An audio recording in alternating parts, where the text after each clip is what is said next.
What does education mean to you? Does it mean learning, opportunity, or growth? Is it seen as a human equalizer? I think a lot of us in this class would say so. However, that is not necessarily true for every student in America today. That's why I chose to focus my social justice issue in education, and more specifically, the social justice issues surrounding school funding. So just an overview of what I will be talking about in this presentation. First of all, what is school funding? Why is it important? And then how does this impact our community here at Alliance? And what can we do to solve this social justice issue? So first of all, what is school funding? So in Ohio, public school districts use a combination of state funds, local sources such as property taxes, and federal funds. And the amount of state funds that a district receives is based on a formula that takes into account the student enrollment and the property wealth of the district. And both of these definitions came from the Ohio Department of Education. So more plainly said, school funding comes from state and federal funds, but mostly from local sources, such as property taxes. So in a wealthy area, the home values are higher, so their property taxes are higher. And in a more impoverished area, the home values are lower, so their property taxes are lower, which in turn impacts the funding that a school district will receive in each of those locations. So why is this important? So like I said before, education is meant to be a human equalizer. It should not be an unequal uphill battle. However, unfortunately, in the United States, that is the case for many students. Many students in rural or in urban districts and in impoverished districts are suffering with unequal education and unequal opportunities. Secondly, the current system for school funding in the US is failing millions of children. Money isn't everything, however, money does matter for student achievement. Proper school funding can allow for better teachers to support the teachers and to pay teachers adequately, as well as to provide AP classes and extracurricular activities that can impact a student's experience in school. Lastly, equitable school funding is possible, and it will impact the future of our country. We can find a way and a solution to this social justice issue. We just have to want to. And I think it's important to realize that education is a human equalizer. Education is important and it can impact the future of our country. So we should be putting the money into educating our future. So what does this mean for our community here in Alliance? So as I was doing research, I took into account a couple of things. So I looked at the Ohio Department of Education's website, and I looked at a few factors that are going to play a role. So first of all, I looked at the school funding and the source of these funds.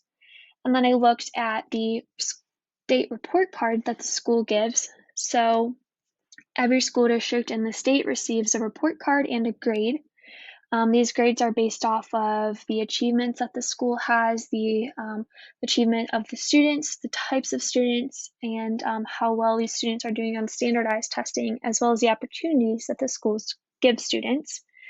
And then I also took into consideration, because local property tax is such an important factor in school funding, I looked at the average home values of each of the 3 school districts that we were going to be looking at. So first I started right here in Alliance. So as you can see, the average home value for Alliance is about $107,000. So if we want to look at the local source of funds for the Alliance City School District, it came to be about $7.8 million, or only 18.1% of the total funding that the Alliance City School District receives. We can then see that most of the funding, a large majority, about 64.9% of the state or of the funding comes from the state at around $28 million. So we can see that the total amount of funding that the Alliance City School District receives is $43 million. And so with the amount of students that the Alliance City School District has, they are given $43 million to support all of those students. And we can see that their state report card is a D. So now that we know this information about our school district here in Alliance, we're going to take a look at a different school district, but with the same amount or similar amount of students in the school district. So I chose to look at North Canton, a similar area, similar number of students, but varies very differently with their funding.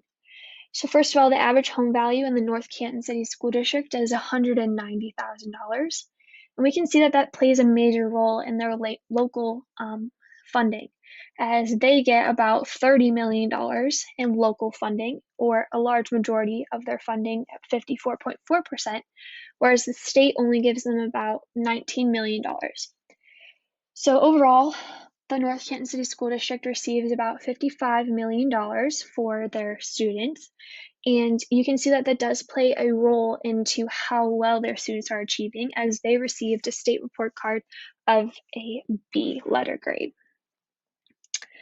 So the last school district we're going to be looking at is also similar in size to Alliance and North Canton with the amount of students that they have, but they are known to be a very well achieving district and a high achieving district, not only in the state but also in the country.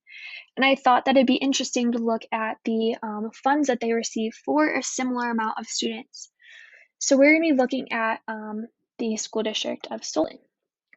So in Solon, the average home value is about $315,000, which is very different from Alliance and North Canton. And you can see clearly with the local source of funding that they receive about $61.5 million in local funding alone. That is about 77.3% of their funding, whereas the state only gives them about 15% of their overall funding at $11.9 million, to receive a total of $79 million for all of their students, about the same size of Alliance and North Canton. You can see that that does play a role, as they receive a state report card letter grade of an A. So I think it's important to look at these charts side by side. Once again, these are all school districts with similar size of students, so the same number of students that they are supporting.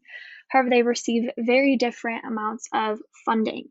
So Alliance, yet again, is $43 million, North Canton about $55 million, and Solon $79, almost $80 million.